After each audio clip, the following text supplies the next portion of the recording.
நம்மளுடைய அழகான இந்த ஃப்ரண்ட் யார்ட் கார்டனை பார்க்கலாமா? இங்கே ஒரு அழகான பூனைக்குட்டி ரெடியாக உட்காந்துருக்குறாங்க. அவங்க தூங்கிட்டு இருந்தாங்க. அப்போ நம்ம நடந்து வந்த உடனே அவங்க லைட்டாக முழிச்சிட்டாங்கங்க. அப்படியே வந்தீங்கன்னா லெமன் கிராஸ் பற்றி தான் எனக்கு பார்க்க போகிறோம்.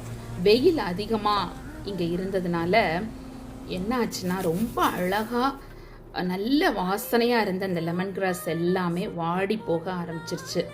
ரொம்ப ட்ரை ஆயிடுச்சு. ஒரு பகுதியெல்லாம் அடிப்பாகம் எல்லாம் கம்ப்ளீட்டாக ட்ரை ஆக ஆரம்பிச்சிருச்சு.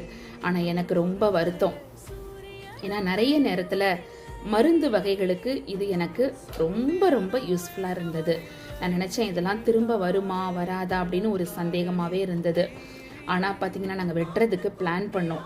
ஆனால் அதுக்கு முன்னால் பார்த்திங்கன்னா அந்த லெமன் கிராஸோடைய பெனிஃபிட்ஸை ஒவ்வொன்றா நான் யோசித்து பார்த்தேன். நான் இது எவ்வளவு மூலிகை தன்மையை உடையதாக இருக்கிறது, இதை வெட்டணுமா வேண்டாமா அப்படின்ற மாதிரி இருந்துச்சு. செரிமானத்துக்கு உதவக்கூடிய இந்த லெமன் கிராஸ் தேநீர் வந்து வயிற்றில் எந்த ஒரு செரிமான கோளாறு இருந்தாலும் இது நிவர்த்தி செய்யக்கூடியதாக இருந்துச்சு. ஆன்டி ஆக்சிடென்ட் தன்மையை உடையதாக இருந்தது.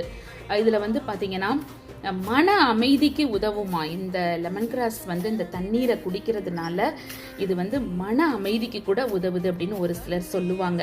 அது மாதிரி லெமன் கிராஸில் சிட்ரல் அந்த மாதிரியான சேர்மங்களுக்கு ஆய்வுகளில் சொல்லியிருக்கிறாங்க ஆன்டி மைக்ரோபியல் பண்புகள் இதில் இருக்கிறது அப்படின்னு.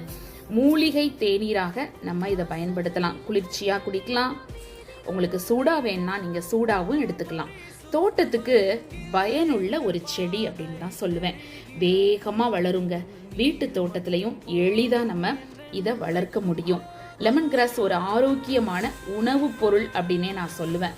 ஆனால் எந்த நோயையும் குணப்படுத்தும் மருந்தாக உடனே நம்ம எடுத்துடக்கூடாது. இதுக்கு எல்லா நோயும் குணப்படுத்தக்கூடிய தன்மை இருக்குமான்னு கேட்டால் எனக்கு தெரியாது. ஆனால் நான் வந்து வீட்டில் குளிர்ந்த தண்ணீரில் சில நேரம் டீயில் மேக்ஸிமம் நான் டீயில் யூஸ் பண்ணுறது உண்டு. அது மாதிரி அதிக அளவில் நீங்கள் எடுத்துக்கொள்கிறீங்க அப்படின்னா தயவு செய்து நீங்கள் மருத்துவருடைய ஆலோசனையை பெற்ற பிறகு நீங்கள் எடுத்துக்கொள்ளுங்க. வெட்டப்பட்டாலும் முடிவு அது அல்ல அப்படின்றத இந்த பிளான்ஸ் எல்லாம் நிரூபிச்சுதுங்க. வெட்டும்போது பார்த்தா அது முடிஞ்சிருச்சு அப்படின்னு தான் தோணுச்சு.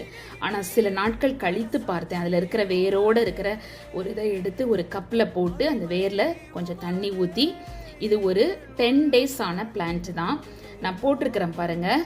இதே செடியில் அடிப்பகுதியிலிருந்து புதிய பச்சை இலை அப்படியே முளைக்க தொடங்கியது.